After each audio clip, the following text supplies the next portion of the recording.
transpired since the 8th of, Thursday the 8th, during the ill-fated plane crash. Joining me this morning in this initiative, the Commodore of the Royal Bahamas Defense Force, Mr.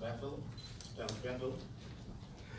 I also have Mr. Keith Major, General Manager for the Bahamas Navigation Division, Bahamas Air Navigation Division, Mr. Len King, Manager of the Air Traffic Division.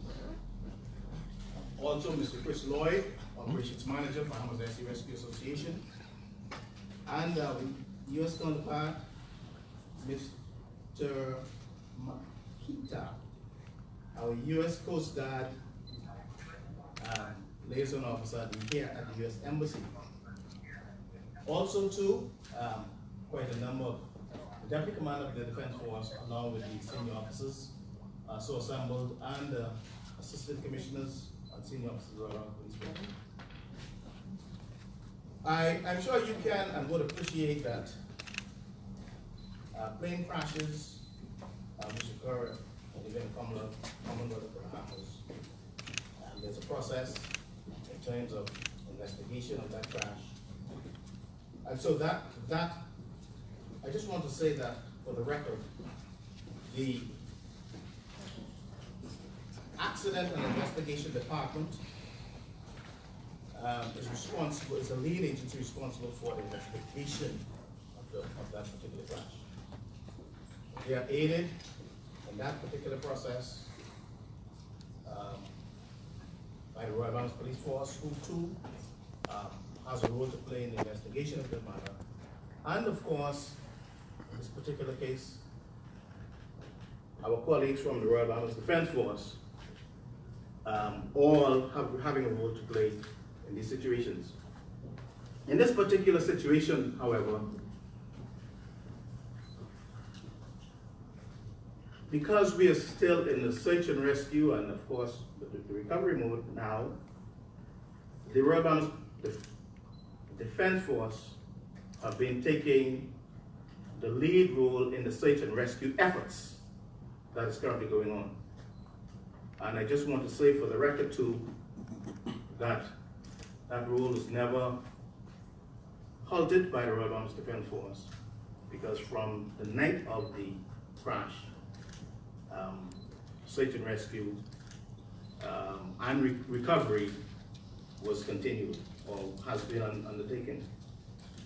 And so I will now turn this section over to the Commodore of the Royal Bahamas Defense Force, who will give you, before we go to Commodore, let me just go to Mr. Keith Major, the General Manager, who will give you just a quick overview of their role in respect to all of this, and of course such crashes. And then we will go to the Commander of the Royal Bahamas Defense Force, who will give you an overview of the Royal Bahamas Defense Force's role in this particular incident. Mr. Major. Good morning, Captain. Good morning. Yeah, we need us now.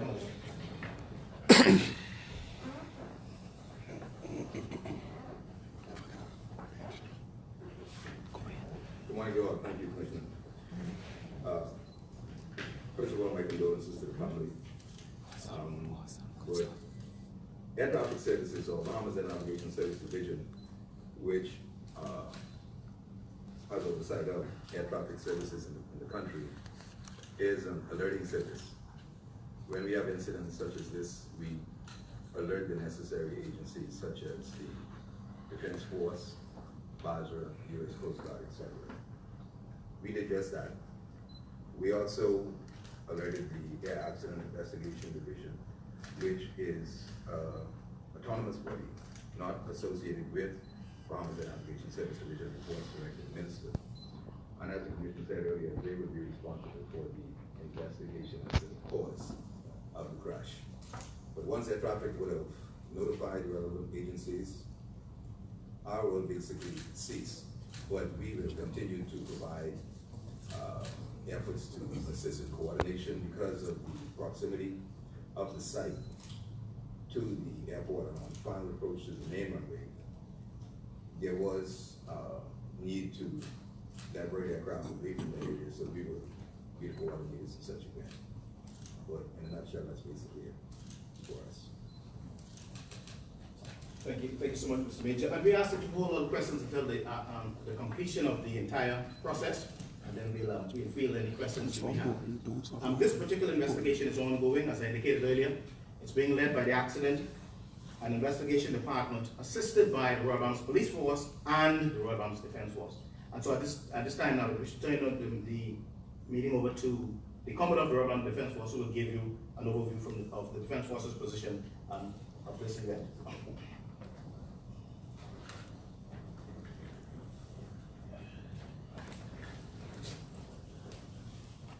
Good day to you all. Thank you, Acting Commissioner Seymour and colleagues. Certainly this has been a very difficult time for all of us when it comes to the loss of any life. And in the Defense Force, we are equally concerned with the safety, the search, the recovery efforts, because we do have families and loved ones that we care about. The Defense Force has been involved in the search and rescue and now recovery efforts for going on 9 days now. And we have met with immediate family members Sunday past to give them an update as to what we were doing, what the latest developments were. We've also had a briefing as recent as last night with the minister and colleagues from the Royal Bahamas Police Force. We've extended an invitation to the family to meet with them this morning to give them the latest update, which they declined. But nevertheless, we're here just to share with you, the Bahamian public, as to what the developments are, what the Defense Force is doing, and to give you a better understanding of the efforts we've undertaken. Of course, we live in a time where there's social media and there's a lot of information and misrepresentation that occurs. But we want to bring balance to perspective, and as a part of our presentation, we would also show you by PowerPoint locations and our activities. We'll open the floor on completion to any questions you may have. But as mentioned earlier, the Defense Force has been engaged over the last 9 days. We've been working along with at least 5 agencies, 4 agencies, and that's police, and Basra, United States Coast Guard, and who else was there? Civil aviation. And as far as the Defense Force's involvement is concerned with its assets, we've had boats involved. We've had the assistance of the United States Coast Guard, their assets. We've conducted shoreline patrols, and we've made use of divers in the overall process of the search and rescue, and now recovery.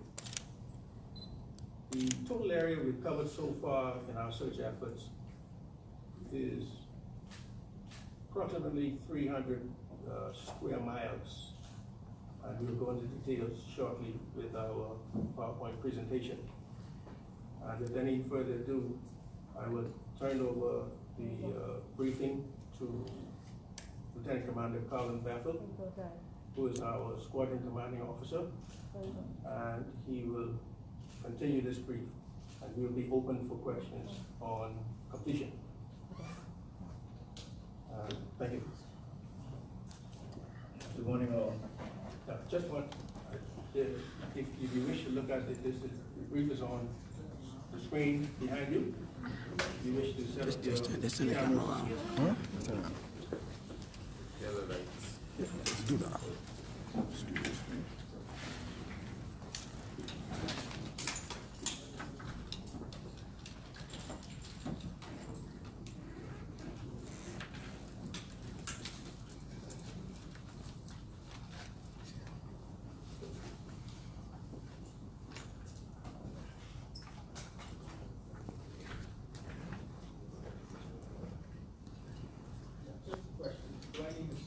mic up so that you can hear him.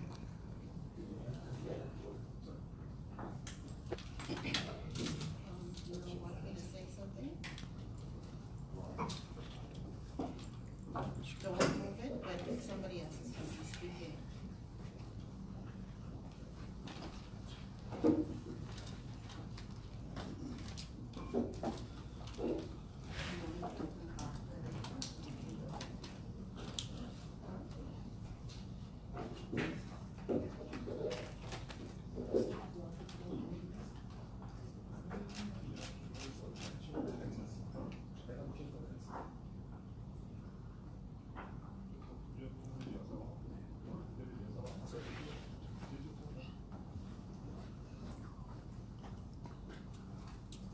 Good morning, all. As Commander Bethel has expressed, the purpose of this presentation is to give an overview of the activities and events carried out by the Defense Force in relationship to the partners and with specific relationship to the downed aircraft that occurred last week, 8th of November. Presentation will follow a very straightforward agenda. I'm going to speak to the various stages that are considered in a search and rescue case, the sequence of critical events that occurred. I'll speak to the weather because it has bearing on the situation, and then I will go into the various operations that we have carried out, air, land, sea, and dive. So anytime there's a search and rescue case, there are 5 stages that we basically go through. The first is the awareness stage, where we're making ourselves aware of the situation. Second would be the initial action stage, in which we begin our response to the incident. The third stage is the planning, and there's quite a bit that goes on in planning. Then there's the operation stage, which involves the execution of the search and rescue plan. And then on conclusion, we have a mission conclusion stage, where we accomplish units with report on the conclusion of the mission. Now, the activities that took place on the 8th of November at 9:04 p.m., air traffic control had reported to our operations command center that the plane had gone down at the area of Old Fort Bay and Compass Point. At the time, an RBDF on-scene commander and his team were deployed and later mustered at Nirvana Beach. Also, our Harbor Patrol fast craft C-115 was sent out, and they reported later that they had seen the tail of the plane sticking above the water, and they logged the position. They searched the immediate area, and during the search, it was discovered some 47 quarts of oil, some piston engine oil, and some aviation motor oil in the surrounding area where the tail had sunk. On Friday, early that morning, we deployed RBDF divers to the area. We deployed RBDF craft. We had a U.S. Coast Guard aircraft fixed wing in the area. We had Basra and the Royal Bahamas Police Force in the area conducting searches, or continuing to conduct search, where the tail of the plane had disappeared underwater.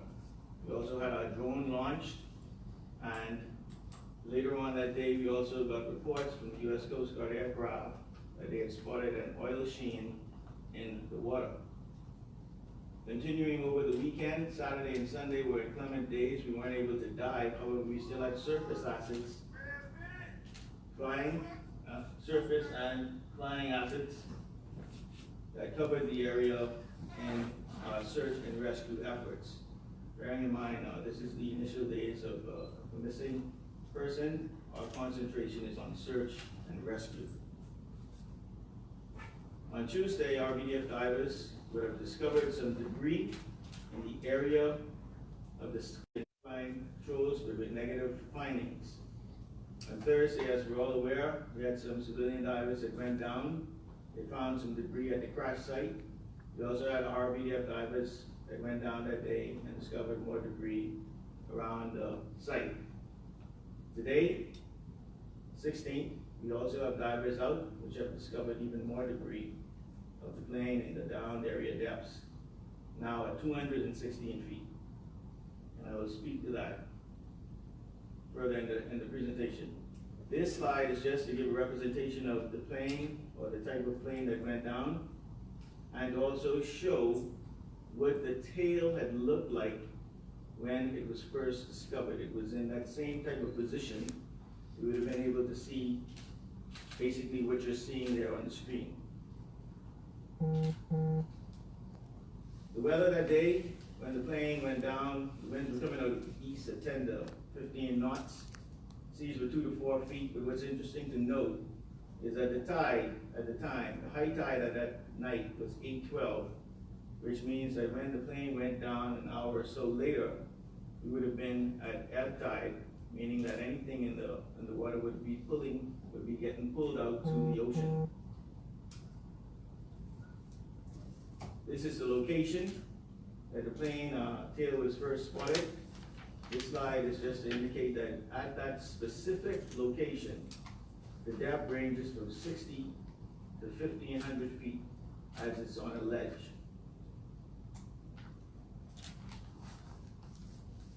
The red area there speaks to there's some over 300 square miles of area that we would have covered.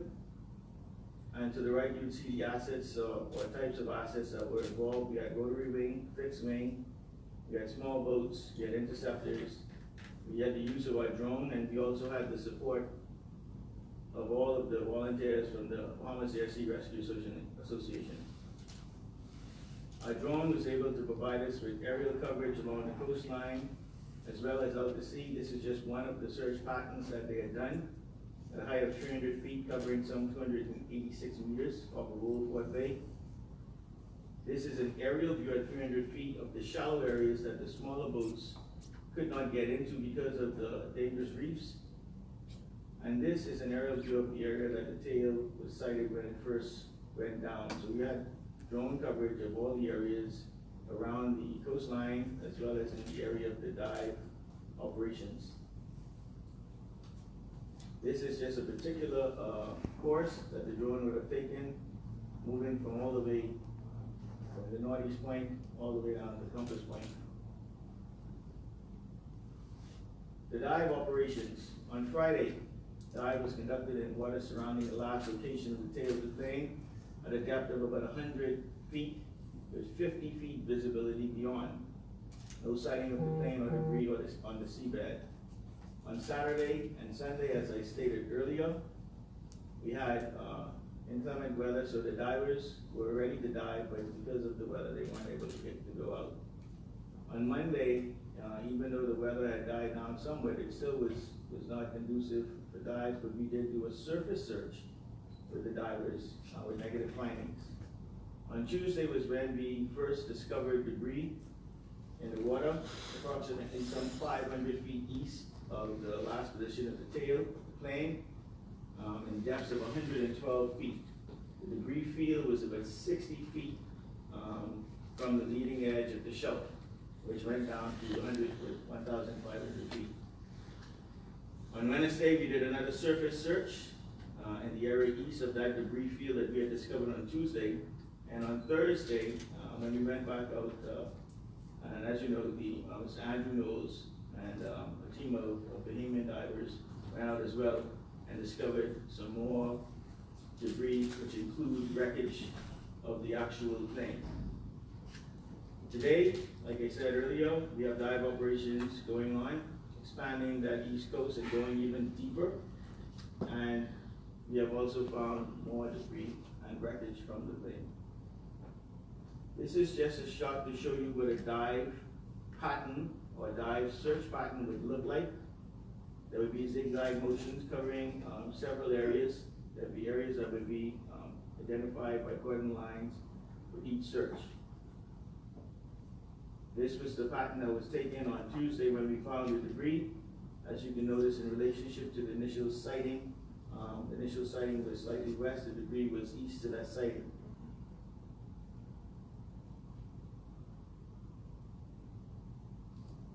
This gives a kind of better view to have an understanding of where the civilians found wreckage and where we had found our debris. What's also interesting to note is our initial debris that we had discovered was a lot of light material. It wasn't anything heavy, it wasn't any pieces of metal. And as you can see, it was slightly west to where the heavier metal was found by the civilian divers and our divers the next day, on Thursday. So this is what we discovered during our initial discovery of the debris on Tuesday. There was this papery, plasticky looking substance, all consistent with, and cardboard consistent with the containers that would have held the oil that we had found the very first.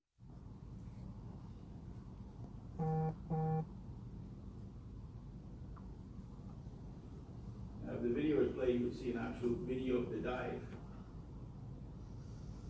So what you have here is an actual video of the Defense Force divers on Tuesday, when we first discovered some of the debris from the plane.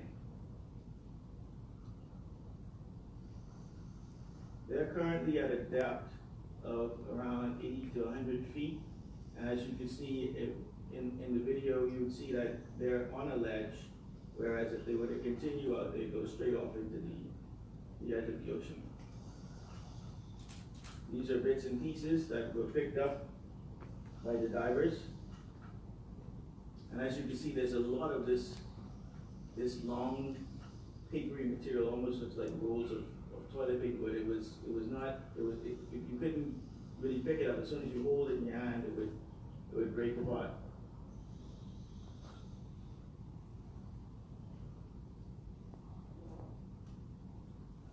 So this is some of the debris that was discovered yesterday, recovered yesterday from Defense Force divers. And I think everybody knows of debris that were recovered by the civilians. Today, this is footage from the dive today. That was further east of the location yesterday. However, they went over the ledge even more at another plateau of 216 feet. So this is much deeper than anything that we had discovered earlier. It's kind of hard to see in this particular picture, but this particular picture represents what that ledge looks like. It's almost like steps. So you have plateaus, you have steps of seabed, and you can see as they go down in steps. And today, this is just some of the debris that was recovered today from my divers. They're actually still out there diving. But this is just to show at 216 feet is where some of that heavier material is located as they continue to look. That concludes the presentation, but I would like to just say that the Royal Bahamas Defense Force has never ceased in its effort in search and rescue and into recovery. We're working diligently with our partners to try to bring closure to the situation and to basically see if we can find anything else from the aircraft that went missing last week. Thank you. That concludes the presentation. Mike. Can we get Mike before we start? Yeah, Mike.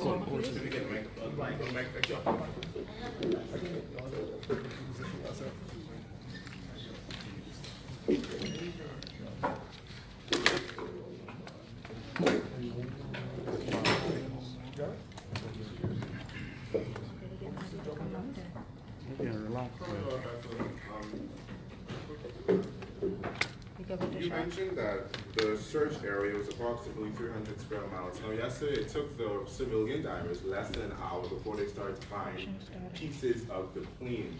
So why do you think it is that they were able to find large pieces of the plane in such a short time and the Defense Force wasn't able to?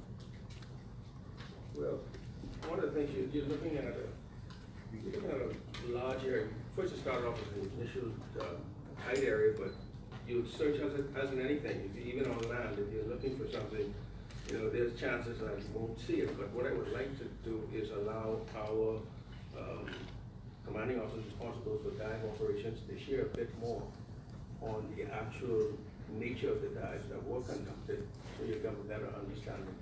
Okay? With that, Commander Ferguson, I'll let you come right here.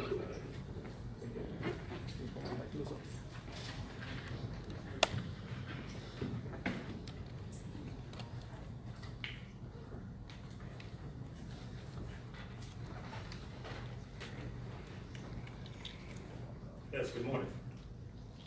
Could you restate the question, please? The Commodore mentioned that the search area was approximately 300 square miles.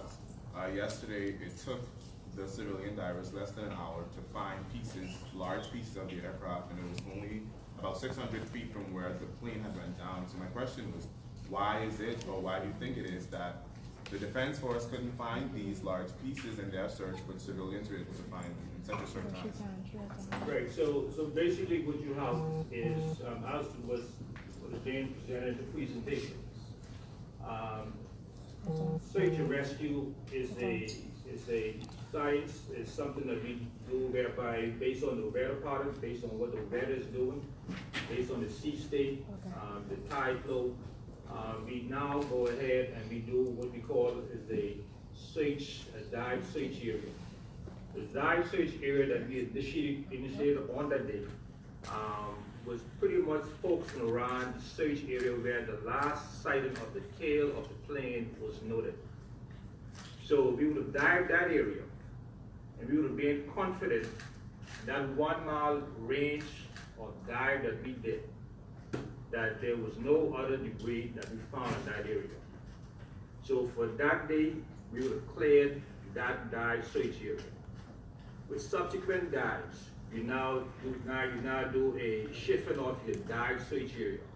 In which case, as you would have seen, on Tuesday, our dive search area shifted to the east, and on Tuesday the 13th, our divers were now finding debris that came from that plane wreckage. Theo Seeley, Eyewitness News. Just to clarify, search and rescue efforts shut down 4 hours after they started on the night of the crash. Are you suggesting conclusively that it was because of weather that the search and rescue efforts were postponed until the next day? No, that is not what I'm suggesting. Well, can you clarify? Just for the purpose of the questions, deal with the questions asked in order. Yes, sir. Let's make sure we bring closure to your question first, sir. I think he was done answering. All right. Were you done? Okay. Yeah, can you clarify as to why the search was called off 4 hours after the search began that night, please? All right. Just, we're gonna answer a question. Commander Kinder. All right, our on-scene commander will speak to that.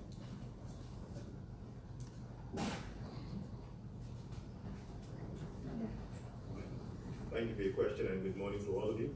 Morning. Search never ceased. What we had was an ongoing effort to ensure initially the emphasis was the discovery of life, and that effort continued. Recognizing that we cannot predict when the call will go out for our vessels to respond. Vessels that responded were not necessarily on full tanks. At some point, after they were exhausted, 4 hours after the search, and had to continue to make preparations for divers to do more intensive search. They had to return in. And so our efforts continued in earnest. And we had to return to replenish and to ensure that our fuel, our personnel, the divers were embarked, our equipment was embarked. And so there was always, throughout the entire process, search efforts going on. So at 1 a.m. the search did not stop at 1 a.m. that Friday morning?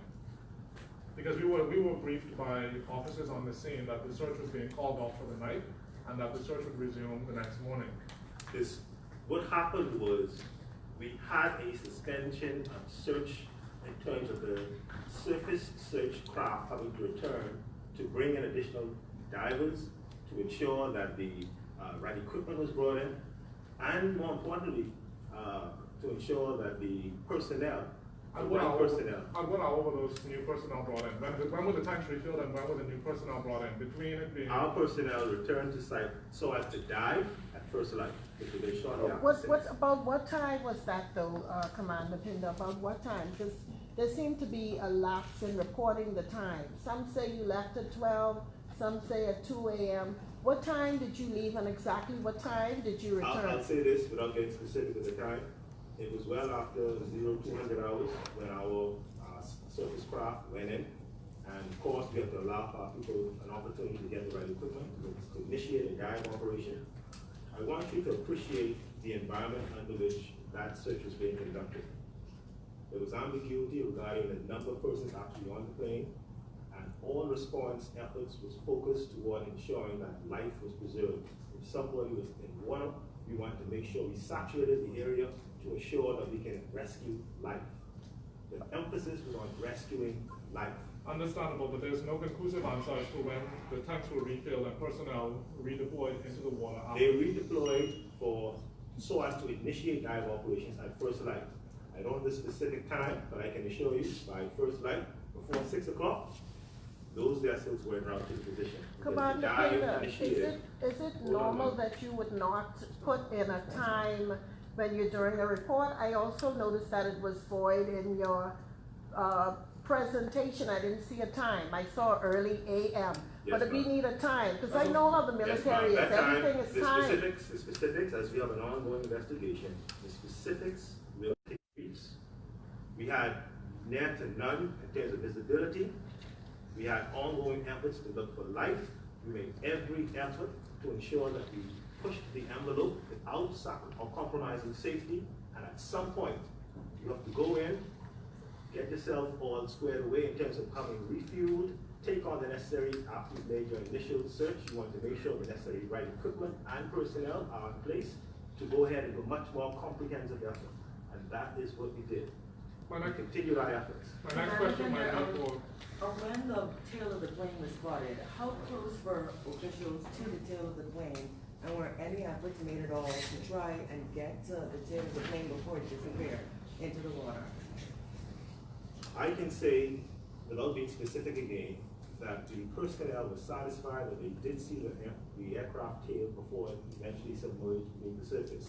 The exact distance based on depth perception, I just cannot say, but we are confident that based on more than one eyewitness account of the responding vessel, that they were near enough to see it and to allow for an extra craft from Taj unit to also join them in that particular area, at which time that particular location was logged and recorded. Thereafter, the entire area was saturated with surface assets to assure for the recovery of life. My next question is possibly for the Commodore. Your colleague just mentioned that, in the coming days or weeks, information will be released to us as to the specifics about this investigation. This happened on Thursday. Was there a command center set up to effectively communicate information about what was going on with the media and with the family? Because there were many instances where our news team attempted to contact the Royal Bahamas Defense Force, contact the Civil Aviation Air Accident Investigation Department, and those attempts proved fruitless. In an instance like this, where there's public outrage and there's a lot of ambiguity in media reports, should there not have been a command center to effectively communicate this stuff ongoing with the media, considering that, according to the slideshow, debris was found, or I should say discovered on Tuesday. It's now Friday, and we're just finding this out. Sure. Just on Thursday, they did have a team, incident command team, which Commander Pinder was the lead person active on the beach. Now, beyond that, I agree with you that we should have been positioned such that we could communicate more effectively to the general public as to what was taking place. We got so involved in just searching for life and trying to make sure that any signs of persons alive, and we still were getting some mixed reports about how many people on that aircraft. So we spent a lot of time focusing on that. But what we are doing now is meeting, and also beyond this point, have set periods where we begin to ensure that all persons connected to this incident is appraised of what's happened. Do you think the family deserves an apology for how some aspects of this matter were handled, even if you think it was poor communication? Well, anything I wish to say, I would say to the family. I would say to the family, and as I mentioned earlier, we reached out yesterday to the family. The Attorney General in the upper chamber yesterday slammed basically the armed forces for the efforts that were put forward in this search and rescue effort, suggesting that it possibly needs to be more training as it relates to dealing with situations like this. What is your response to the Attorney General's assertions? And moving forward, can we see a different type of training possibly for the armed forces dealing with situations like this? Yeah. Any response to the Attorney General that I may have, I will do that. Even if you don't respond to the Attorney General, moving forward, will there be changes in the training? Let's look at the realities of life. Things do happen in life.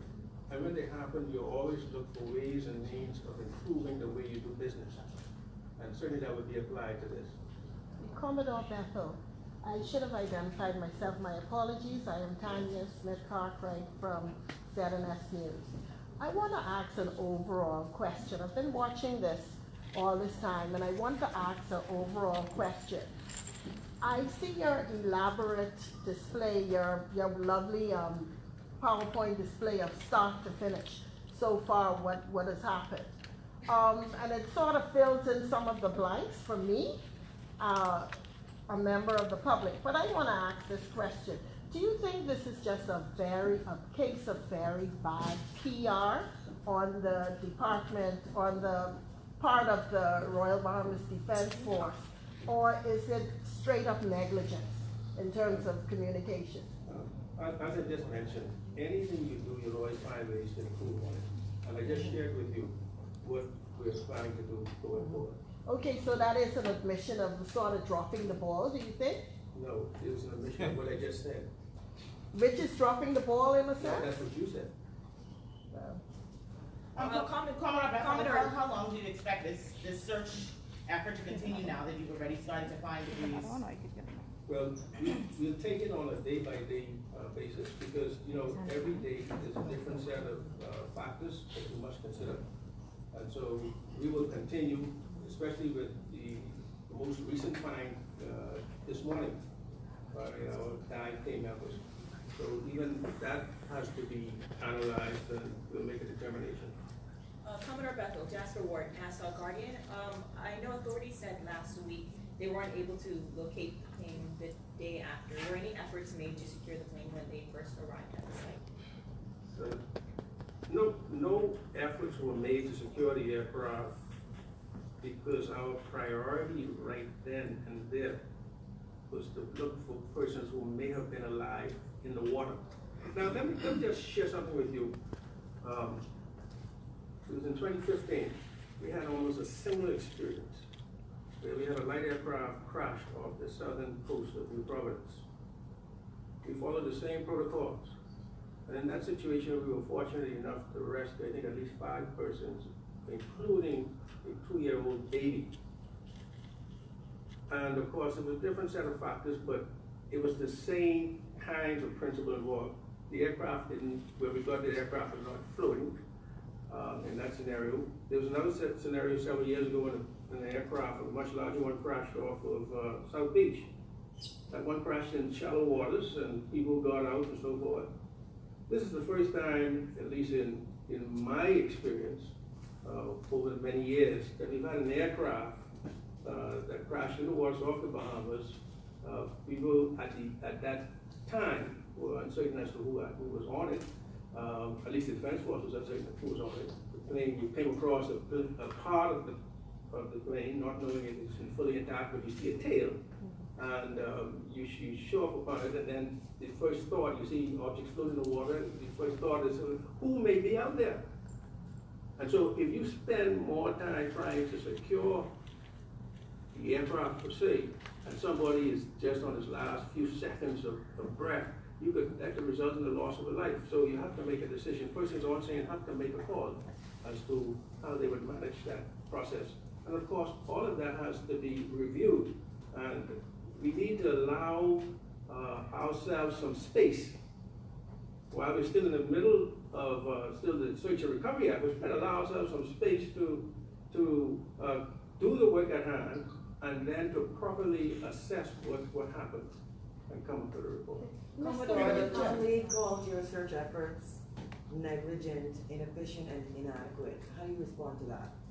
But I don't want to get into what the family say, then I say to the family through you all.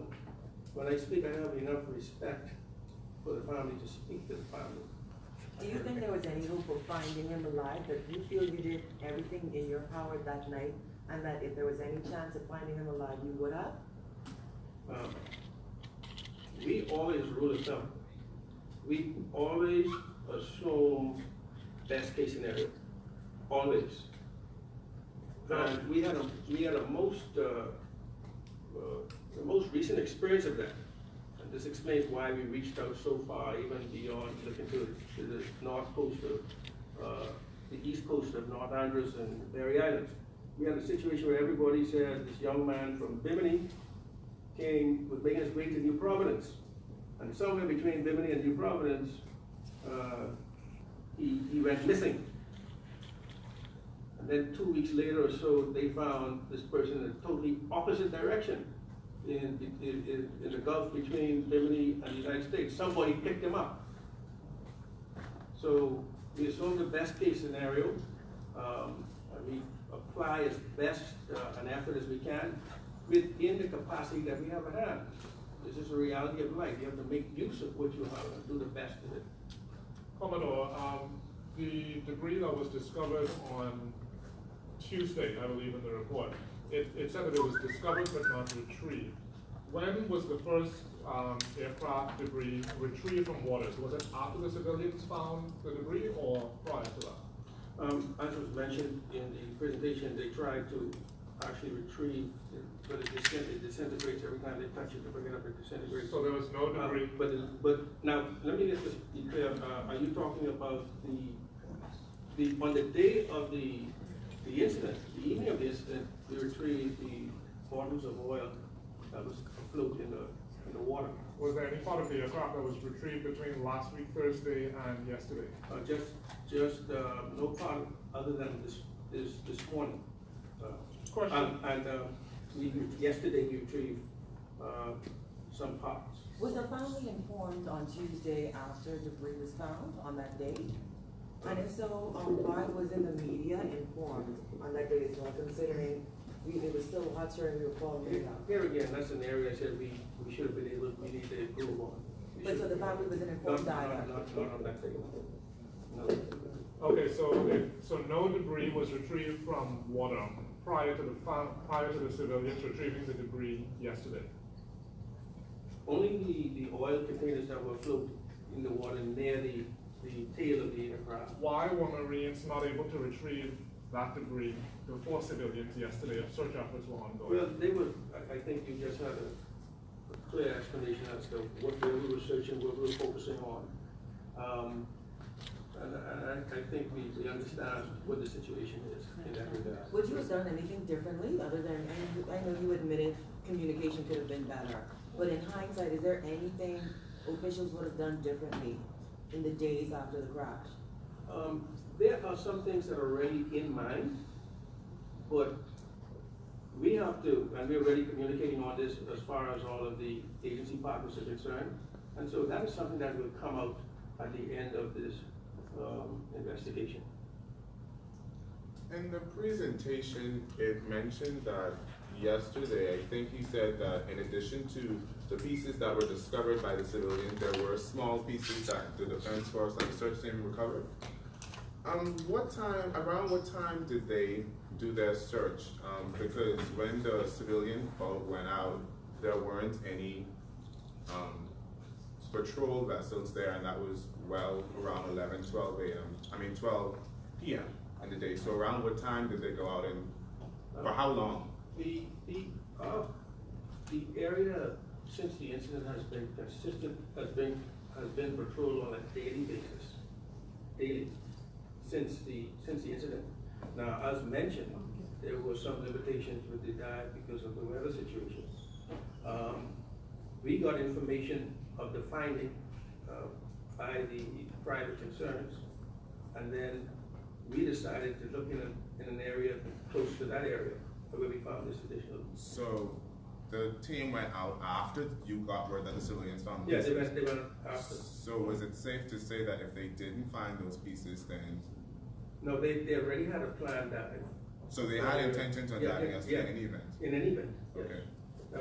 Commodore, is the search going to be extended near Andros? Because we were told that some of the family members had gone down there because they had gotten some information that there may have been something worth looking at out there. Well, here's what I say. Any information that people receive, you can either inform the police or you inform the Defense Force. And this is where the communication process comes in, not only from the Defense. We've admitted what our concerns with communication, but we also need feedback and participation from the general public. The approach we are taking is, I call it, I got you approach. Everybody's looking for someone to make a mistake. Rather than coming together to coordinate and collaborate and communicate what you're doing so that everybody can be more effective. But you wouldn't say that's what the volunteers did? They got together because they felt like nothing was happening? Well, I mean, you wouldn't no, say that? I appreciate that. It was excellent what they did. But I'm saying we all need to do a better job. I'm not saying what they did was wrong. I'm talking about improving. We all need to do better. Hey, look, we're going out there. This is the area we're going in. And if you have any information that we can work with, please share that with us. You know, this is the kind of working relation. We all want the same thing. Mr. Commodore, what do you say to an outraged and disillusioned public who may have lost faith in police and Defense Force officers after this incident? They're saying this is the second time it happened. With the Andros crash back in January this year, it took civilians to find the wreckage. Once again, it took civilians to find a bulk of the wreckage. How do you just quell the concerns of members of the public who are feeling outraged that they were failed? Well, I would be the first to say, Defense Force personnel are the first to put their lives online. And this is a historic fact. The first set of people to die for this country were Defense Force members. And when incidents occur, we seek to do our best to provide assistance necessary to help all concerned parties. And the Defense Force played a very, very critical role in recovery efforts that took place in Andros. And it was a collaborative effort. And results were positive because Defense Force, Police Force, the locals were all working together. We're not going to be here sitting and fighting people who want to help. Our ears are open to hear what recommendations are or advice. We want to communicate. And so if you in the media hear something, then share it with us. Don't look to pick a fight with us. Help us to get the job done. And you all have your ears and eyes to the ground everywhere. But you all, some of you withhold the information to use for press time so that you can whack somebody over the head with it. Commodore Bethel, I don't think I got the question answered earlier. Just for clarification, will we see different types of training being employed at the Defense Force, considering the comments that were made in this? Conducted a advanced dive program for its members. You know, so we always think that, but Can you specify what wreckage was found between last evening and today? My final question. I know you said was found additional parts of the plane. Could you just specify what parts were found? All right, they're just getting, they're still on scene right now, and they're in the process of retrieving these items, and so we'll be able to specify at some time. The appropriate authority will specify what they are. And with that, we're going to close. Could I just ask Mr. Major a quick question? Can I? At this time? No? Yeah, I mean, it's vital to my We're report. gonna come back. We're gonna come back and bring you up to date again. So this is not the last brief. Thank you very much. Commodore Bethel, can I ask